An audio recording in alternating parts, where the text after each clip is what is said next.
ਖਬਰਾਂ ਦੇ ਅੱਜ ਦੇ ਬੁਲੇਟਿਨ 'ਚ ਤੁਹਾਡਾ ਸਭ ਦਾ ਨਿੱਘਾ ਸਵਾਗਤ ਹੈ। ਮੈਂ ਹਾਂ ਸਤਪਾਲ ਸਿੰਘ ਜੌਲ ਤੇ ਕਿਸੇ ਵੀ ਤਰ੍ਹਾਂ ਦੀ ਕੋਈ ਗੱਲਬਾਤ ਕਰਨੀ ਹੋਵੇ ਤਾਂ ਟੈਲੀਫੋਨ ਨੰਬਰ 416 895 3784 ਹੈ। ਬਰੈਂਪਟਨ ਜੋ ਕਿ ਫੁੱਲਾਂ ਦੇ ਸ਼ਹਿਰ ਵਜੋਂ ਵੀ ਕੈਨੇਡਾ ਦੇ ਵਿੱਚ ਜਾਣਿਆ ਜਾਣ ਵਾਲਾ ਸ਼ਹਿਰ ਹੈ, ਇਸ ਸ਼ਹਿਰ ਦੇ ਵਿੱਚ ਭੰਗ ਵੇਚਣ ਦੇ ਸਟੋਰਾਂ ਦੀ ਗਿਣਤੀ ਬੇਕਾਬੂ ਹੋਈ ਪਈ ਹੈ ਤੇ ਇਸ ਦੇ ਸਾਹਮਣੇ ਸਿਟੀ ਕੌਂਸਲ ਵੀ ਹਾਲ ਦੀ ਘੜੀ ਲਾਚਾਰ ਹੈ। ਓਨਟਾਰੀਓ ਪ੍ਰੋਵਿੰਸ ਦਾ ਜੋ ਲਾਇਸੈਂਸ ਜਾਰੀ ਕਰਨ ਵਾਲਾ ਅਲਕੋਹਲ ਗੇਮਿੰਗਜ਼ ਕਮਿਸ਼ਨ ਹੈ, ਉਸ ਦੇ ਵੱਲੋਂ ਹੁਣ ਤੱਕ ਬਰੈਂਪਟਨ ਦੇ ਵਿੱਚ ਭੰਗ ਵੇਚਣ ਦੀਆਂ 12 ਦੁਕਾਨਾਂ ਖੋਲ੍ਹੇ ਜਾਣ ਦੇ ਲਾਇਸੈਂਸ ਜਾਰੀ ਕਰ ਦਿੱਤੇ ਗਏ ਨੇ ਤੇ ਅਜੇ ਵੀ ਉਹਨਾਂ ਦੇ ਕੋਲ 28 ਐਪਲੀਕੇਸ਼ਨਜ਼ ਪੈਂਡਿੰਗ ਹਨ। ਸੋ ਜੇ ਉਹ 28 ਐਪਲੀਕੇਸ਼ਨਾਂ ਤੇ ਵੀ ਲਾਇਸੈਂਸ ਜਾਰੀ ਕਰ ਦਿੱਤੇ ਗਏ ਤਾਂ ਕੁੱਲ ਮਿਲਾ ਕੇ ਅੱਜ ਦੀ ਤਰੀਕ ਦੇ ਵਿੱਚ ਅਗਲੇ ਮਹੀਨਿਆਂ ਦੇ ਦੌਰਾਨ ਬਰੈਂਪਟਨ ਦੇ ਵਿੱਚ ਭੰਗ ਵੇਚਣ ਦੇ ਸਟੋਰਾਂ ਦੀ ਗਿਣਤੀ 40 ਹੋ ਜਾਏਗੀ। ਕਰੋਨਾ ਵਾਇਰਸ ਦੀ ਮਾਰ ਬਰੈਂਪਟਨ ਦੇ ਵਿੱਚ ਜਿੰਨੀ ਮਰਜ਼ੀ ਵੱਡੀ ਪੈ ਰਹੀ ਹੈ, ਪਰ ਇਹ ਬੀਤੇ ਮਹੀਨਿਆਂ ਦੇ ਦੌਰਾਨ ਭੰਗ ਵੇਚਣ ਦੇ ਸਟੋਰਾਂ ਦੇ ਲਾਇਸੈਂਸ ਲੈਣ ਦੇ ਲਈ ਲਗਾਤਾਰਤਾ ਦੇ ਨਾਲ ਭੰਗ ਦੇ ਵਪਾਰੀਆਂ ਵੱਲੋਂ ਅਪਲਾਈ ਕੀਤਾ ਜਾਂਦਾ ਹੈ ਤੇ ਸਟੋਰਾਂ ਦੀ ਗਿਣਤੀ ਵੱਧਦੀ ਜਾ ਰਹੀ ਹੈ। ਬੀਤੇ ਦਿਨੀ ਵਾਰਡ 9 ਦੇ ਵਿੱਚ ਟ੍ਰਿਨਿਟੀ ਮਾਲ ਜੋ ਕਿ ਹਾਈਵੇ 410 ਤੇ ਬੂਵੇਟ ਡਰਾਈਵ ਦੇ ਏਰੀਆ ਦੇ ਵਿੱਚ ਵੱਡਾ ਸ਼ਾਪਿੰਗ ਮਾਲ ਹੈ, ਉਸ ਦੇ ਵਿੱਚ ਵੀ ਵਨ ਪਲਾਂਟ ਬਰੈਂਪਟਨ ਨਾਂ ਦੀ ਦੁਕਾਨ ਖੋਲ੍ਹਣ ਦਾ ਲਾਇਸੈਂਸ AGCO ਦੇ ਵੱਲੋਂ ਜਾਰੀ ਕਰ ਦਿੱਤਾ ਗਿਆ ਹੈ। ਕੈਨੇਡਾ ਦੀ ਸਰਕਾਰ ਨੇ ਦੁਨੀਆ ਦੇ ਲਗਭਗ 50 ਦੇਸ਼ਾਂ ਦੇ ਵਿੱਚ ਜੇ ਉੱਥੇ ਜਾ ਕੇ ਕੈਨੇਡਾ ਦੇ ਸਿਟੀਜ਼ਨ ਕਿਸੇ ਮੁਸ਼ਕਲ ਦੇ ਵਿੱਚ ਘਿਰ ਜਾਣ ਤੇ ਉਹਨਾਂ ਦੇ ਲਈ ਮਦਦ ਦੇ ਵਾਸਤੇ ਟੈਲੀਫੋਨ ਨੰਬਰ ਸਥਾਪਿਤ ਕੀਤੇ ਹੋਏ ਨੇ। ਉਹਨਾਂ ਦੇਸ਼ਾਂ ਦੇ ਵਿੱਚ ਖਾਸ ਤੌਰ ਤੇ ਏਸ਼ੀਆ ਦੇ ਵਿੱਚ Singapore, south Korea, Thailand, Taiwan ਤੇ ਫਿਲੀਪੀਨਜ਼ ਦੇਸ਼ ਨੇ, ਜਦਕਿ ਕੈਨੇਡਾ ਦੇ ਵਿਦੇਸ਼ ਵਿਭਾਗ ਦੀ ਇਸ ਲਿਸਟ ਦੇ ਵਿੱਚ ਭਾਰਤ ਦਾ ਨਾਂ ਸ਼ਾਮਲ ਨਹੀਂ ਹੈ। ਸੋ ਭਾਰਤ ਦੇ ਵਿੱਚ ਜੇ ਕੋਈ ਕੈਨੇਡੀਅਨ ਸਿਟੀਜ਼ਨ ਜਾ ਕੇ ਕਿਸੇ ਮੁਸ਼ਕਲ ਦੇ ਵਿੱਚ ਘਿਰਦਾ ਹੈ ਤੇ ਉਹਨਾਂ ਦੇ ਲਈ ਕੋਈ ਵਿਸ਼ੇਸ਼ ਟੈਲੀਫੋਨ ਨਹੀਂ ਰੱਖਿਆ ਗਿਆ। ਪਰ ਇਹ ਜ਼ਰੂਰ ਹੈ ਕਿ ਦੁਨੀਆ ਭਰ ਦੇ ਜਿਨ੍ਹਾਂ ਦੇਸ਼ਾਂ ਦੇ ਵਿੱਚ ਕੈਨੇਡਾ ਦੀ ਸਰਕਾਰ ਨੇ ਇਸ ਤਰ੍ਹਾਂ ਦੀ ਹੈਲਪਲਾਈਨ ਨਹੀਂ ਸਥਾਪਿਤ ਕੀਤੀ, ਉਹਨਾਂ ਦੇ ਵਾਸਤੇ ਕੈਨੇਡਾ ਦੇ ਵਿੱਚ ਆਟੋਵਾ 'ਚ ਸੰਪਰਕ ਕੀਤਾ ਜਾ ਸਕਦਾ, ਜੋ ਟੈਲੀਫੋਨ ਨੰਬਰ 613 996 8885 ਹੈ, ਜਾਂ ਫਿਰ ਇੱਕ ਈਮੇਲ ਹੈ ਜੋ ਕਿ ਦੁਨੀਆ ਦੇ ਵਿੱਚੋਂ ਕਿਤੋਂ ਵੀ ਈਮੇਲ ਭੇਜੀ ਜਾ ਸਕਦੀ ਹੈ, sos@international.gc.ca। ਭਾਰਤ ਅਤੇ ਪਾਕਿਸਤਾਨ ਤੋਂ ਬੀਤੇ ਦਿਨੀ ਜਿਉਂ ਹੀ ਕੈਨੇਡਾ ਦੀ ਸਰਕਾਰ ਨੇ ਆਰਜ਼ੀ ਤੌਰ ਤੇ ਫਲਾਈਟਾਂ ਬੰਦ ਕੀਤੀਆਂ ਨੇ, ਉਦੋਂ ਤੋਂ ਜੋ ਕੈਨੇਡੀਅਨ ਸਿਟੀਜ਼ਨ ਉੱਥੇ ਸਟਕ ਹੋ ਕੇ ਰਹਿ ਗਏ ਨੇ, ਉਹਨਾਂ ਦੇ ਵੱਲੋਂ ਕੋਸ਼ਿਸ਼ ਕੀਤੀ ਜਾ ਰਹੀ ਹੈ ਕਿ ਕਿਸ ਤਰ੍ਹਾਂ ਉਹ ਕੈਨੇਡਾ ਵਾਪਸ ਆ ਸਕਣ। ਹਾਲ ਦੀ ਘੜੀ ਕੈਨੇਡਾ ਸਰਕਾਰ ਦੇ ਵੱਲੋਂ ਕੋਈ ਵਿਸ਼ੇਸ਼ ਫਲਾਈਟ ਉਹਨਾਂ ਫਸੇ ਹੋਏ ਕੈਨੇਡੀਅਨ ਸਿਟੀਜ਼ਨਸ ਵਾਸਤੇ ਸ਼ੁਰੂ ਕਰਨ ਦਾ ਫੈਸਲਾ ਨਹੀਂ ਕੀਤਾ ਗਿਆ, ਕਿਉਂਕਿ ਲੰਬੇ ਸਮੇਂ ਤੋਂ ਲੋਕਾਂ ਨੂੰ ਕਿਹਾ ਜਾ ਰਿਹਾ ਸੀਗਾ ਕਿ ਤੁਸੀਂ ਕੈਨੇਡਾ ਦੇ ਵਿੱਚ ਆਪਣੇ ਘਰਾਂ ਦੇ ਵਿੱਚ ਰਹਿਣਾ ਹੈ, ਨਾ ਕਿ ਵਿਦੇਸ਼ਾਂ ਦੇ ਵਿੱਚ ਫੇਰੀ ਪਾਉਣ ਜਾਣਾ ਹੈ। ਓਨਟਾਰੀਓ ਦੀ ਸਰਕਾਰ ਨੇ ਪੇਡ ਸਿਕ ਲੀਵ ਪ੍ਰੋਗਰਾਮ ਦੁਬਾਰਾ ਲਾਗੂ ਕਰਨ ਦਾ ਫੈਸਲਾ ਕੀਤਾ ਹੈ, ਜਿਸ ਦੇ ਵਿੱਚ ਕਿ 3 ਦਿਨ ਤੱਕ ਜੇ ਕੋਈ ਵਰਕਰ ਕਰੋਨਾ ਵਾਇਰਸ ਕਰਕੇ ਕਿਸੇ ਸਿਹਤ ਦੀ ਸਮੱਸਿਆ ਦੇ ਵਿੱਚ ਘਿਰਦੇ ਨੇ ਤੇ ਉਹਨਾਂ ਨੂੰ ਤਨਖਾਹ ਇੰਪਲੋਇਰ ਦੇ ਵੱਲੋਂ ਮਿਲਦੀ ਰਹੇਗੀ, ਜੋ ਕਿ ਵੱਧ ਤੋਂ ਵੱਧ $200 ਪਰ ਡੇ ਹੋ ਸਕਦੀਆਂ। ਜਿਹੜੇ ਇੰਪਲੋਇਰਜ਼ ਨੂੰ ਆਪਣੇ ਇੰਪਲੋਈਜ਼ ਨੂੰ ਇਹ ਪੇਡ ਸਿਕ ਲੀਵਸ ਦੇ ਪੈਸੇ ਦੇਣੇ ਪੈਣਗੇ, ਉਹ WSIB ਤੋਂ ਉਹ ਰਕਮ ਕਲੇਮ ਕਰ ਸਕਣਗੇ। ਇਹ ਕੋਵਿਡ-19 ਵਰਕਰ ਇਨਕਮ ਪ੍ਰੋਟੈਕਸ਼ਨ ਪ੍ਰੋਗਰਾਮ ਆਰਜ਼ੀ ਹੈ, ਜੋ ਕਿ ਬੀਤੀ 19 ਅਪ੍ਰੈਲ ਤੋਂ ਲੈ ਕੇ 25 ਸਤੰਬਰ ਤੱਕ ਲਾਗੂ ਰਹੇਗਾ। ਓਨਟਾਰੀਓ ਦੀ ਸਰਕਾਰ ਨੇ ਇਸ ਦੇ ਨਾਲ ਹੀ ਇਹ ਵੀ ਆਫਰ ਕੀਤੀ ਹੈ ਕਿ ਕੈਨੇਡਾ ਰਿਕਵਰੀ ਸਿਕਨੈਸ ਬੈਨੀਫਿਟ ਨੂੰ ਡਬਲ ਕਰ ਦਿੱਤਾ ਜਾਵੇਗਾ, ਜਿਸ ਦੇ ਵਿੱਚ ਕਿ ਹੁਣ ਤੱਕ $450 ਪਰ ਵੀਕ ਵਰਕਰ ਨੂੰ ਮਿਲਦੇ ਨੇ ਜੇ ਕਰੋਨਾ ਵਾਇਰਸ ਕਰਕੇ ਉਹ ਕੰਮ ਤੇ ਨਾ ਜਾ ਸਕਣ। ਤੇ ਓਨਟਾਰੀਓ ਦੀ ਸਰਕਾਰ ਨੇ ਐਲਾਨ ਕੀਤਾ ਕਿ ਉਸ ਦੇ ਵਿੱਚ ਆਪਣੇ ਵੱਲੋਂ $500 ਐਡ ਕੀਤੇ ਜਾਣਗੇ, ਜੋ ਕਿ ਪਰ ਵੀਕ ਹੋਣਗੇ। ਇਹ ਬੈਨੀਫਿਟ ਜੋ ਹੈ ਉਹ 1 ਮਹੀਨੇ ਵਾਸਤੇ ਫੈਡਰਲ ਗਵਰਨਮੈਂਟ ਦੇ ਬੈਨੀਫਿਟ ਸਿਸਟਮ ਤੋਂ ਕਲੇਮ ਕੀਤਾ ਜਾ ਸਕਦਾ ਹੈ। ਇਸ ਦੇ ਬਾਰੇ ਕੋਈ ਹੋਰ ਜਾਣਕਾਰੀ ਲੈਣੀ ਹੋਵੇ ਤਾਂ ਟੈਲੀਫੋਨ ਨੰਬਰ 1888 999 2248 ਹੈ।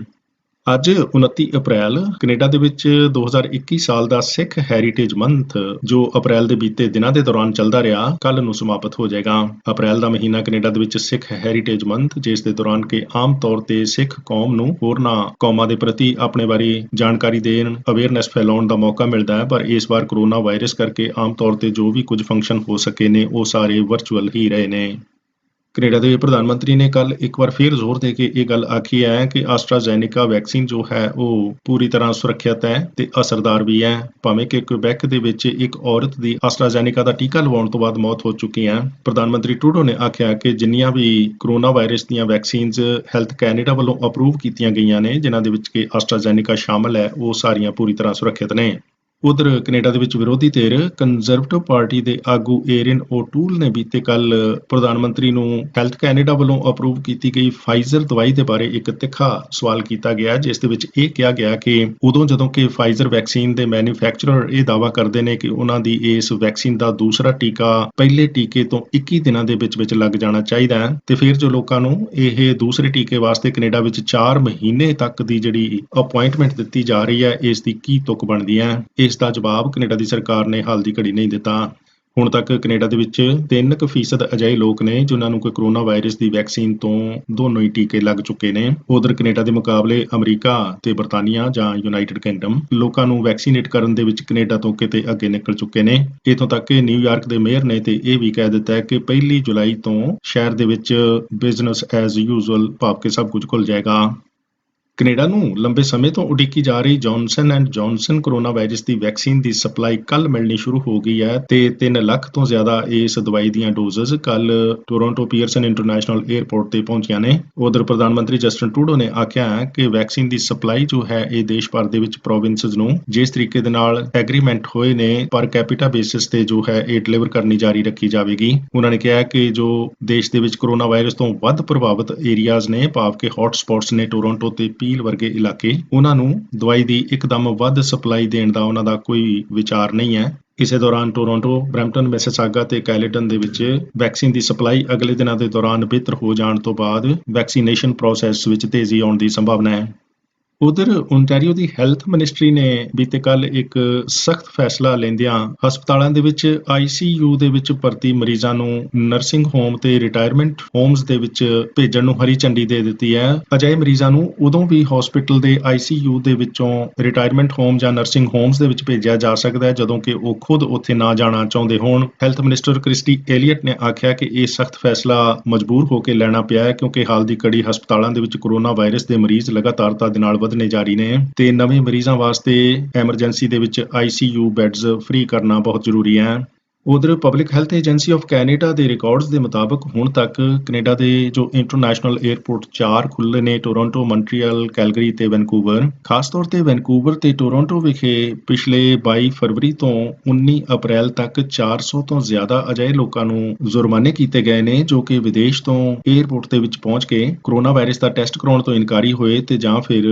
ਸਰਕਾਰ ਦੇ ਵੱਲੋਂ ਮਾਨਤਾ ਪ੍ਰਾਪਤ ਹੋਟਲ ਦੇ ਵਿੱਚ 3 ਦਿਨ ਰਹਿਣ ਤੋਂ ਵੀ ਉਹਨਾਂ ਨੇ ਇਨਕਾਰ ਕੀਤਾ। ਅਜਿਹੇ ਮਾਮਲਿਆਂ ਦੇ ਵਿੱਚ ਘੱਟੋ ਘੱਟ ਜੁਰਮਾਨਾ ਜੋ ਹੈ ਉਹ $3000 ਤੋਂ ਸ਼ੁਰੂ ਹੁੰਦਾ ਹੈ। ਇਸੇ ਦੌਰਾਨ ਜੋ ਪਿਛਲੇ 22 ਫਰਵਰੀ ਨੂੰ ਸਾਰੇ ਇੰਟਰਨੈਸ਼ਨਲ ਟਰੈਵਲਰਸ ਨੂੰ ਕਰੋਨਾ ਵਾਇਰਸ ਦਾ ਟੈਸਟ ਕਰਾਉਣਾ ਲਾਜ਼ਮੀ ਕੀਤਾ ਗਿਆ ਸੀ ਤੇ 3 ਦਿਨ ਹੋਟਲ ਦੇ ਵਿੱਚ ਸਟੇਅ ਕਰਨਾ ਜ਼ਰੂਰੀ ਹੈ, ਉਹ ਨਿਯਮ ਹਾਲ ਦੀ ਘੜੀ ਉਸੇ ਤਰੀਕੇ ਦੇ ਨਾਲ ਲਾਗੂ ਹੈ ਤੇ ਅਜੇ ਕੈਨੇਡਾ ਸਰਕਾਰ ਨੇ ਕੋਈ ਅਜਿਹੀ ਤਰੀਕ ਅਨਾਉਂਸ ਨਹੀਂ ਕੀਤੀ ਜਦੋਂ ਕਿ ਇਹ ਸ਼ਰਤ ਹਟਾ ਲਈ ਜਾਵੇਗੀ। ਉਧਰ ਭਾਰਤ ਦੇ ਵਿੱਚ ਕਰੋਨਾ ਵਾਇਰਸ ਦੀ ਸਥਿਤੀ ਲਗਾਤਾਰਤਾ ਦੇ ਨਾਲ ਵਿਗੜਨਾ ਜਾਰੀ ਹੈ ਤੇ ਅੱਜ ਵੀ ਪਿਛਲੇ 24 ਘੰਟਿਆਂ ਦੇ ਦੌਰਾਨ 3,60,000 ਤੋਂ ਜ਼ਿਆਦਾ ਨਵੇਂ ਕਰੋਨਾ ਵਾਇਰਸ ਦੇ ਮਰੀਜ਼ ਜੋ ਹਨ ਉਹ ਪੋਜ਼ਿਟਿਵ ਟੈਸਟ ਕੀਤੇ ਗਏ ਨੇ। ਪੰਜਾਬ ਦੇ ਵਿੱਚ ਵੀ ਰੋਜ਼ਾਨਾ 100 ਤੋਂ ਜ਼ਿਆਦਾ ਮਰੀਜ਼ਾਂ ਦੀ ਮੌਤ ਹੋਣੀ ਸ਼ੁਰੂ ਹੋ ਗਈ ਹੈ। ਉਧਰ ਪਤਾ ਲੱਗ ਰਿਹਾ ਕਿ ਦੇਸ਼ ਭਰ ਦੇ ਵਿੱਚ ਕਰੋਨਾ ਵਾਇਰਸ ਨੂੰ ਕਾਬੂ ਕਰਨ ਦੇ ਲਈ ICU ਦੇ 5 ਲੱਖ ਤੋਂ ਵੀ ਜ਼ਿਆਦਾ ਬੈੱਡਸ ਜੋ ਹਨ ਹਸਪਤਾਲਾਂ ਦੇ ਵਿੱਚ ਉਹਨਾਂ ਦੀ ਲੋੜ ਹੋਏਗੀ ਤੇ 3,50,000 ਤੋਂ ਜ਼ਿਆਦਾ ਮੈਡੀਕਲ ਸਟਾਫ ਚਾਹੀਦਾ ਹੋਵੇਗਾ। ਪਰ ਹਾਲ ਦੀ ਘੜੀ ਭਾਰਤ ਦੇ ਕੋਲ 5 ਲੱਖ ਦੀ ਬਜਾਏ 90,000 ਦੇ ਕਰੀਬ ਹੀ ICU ਬੈੱਡਸ ਹਨ ਤੇ ਉਧਰ ਸਰਕਾਰੀ ਹਸਪਤਾਲਾਂ ਦੇ ਵਿੱਚ ਅਮਲੇ ਦੀ 80% ਤੱਕ ਘਾਟ ਦੱਸੀ ਜਾ ਰਹੀ ਹੈ।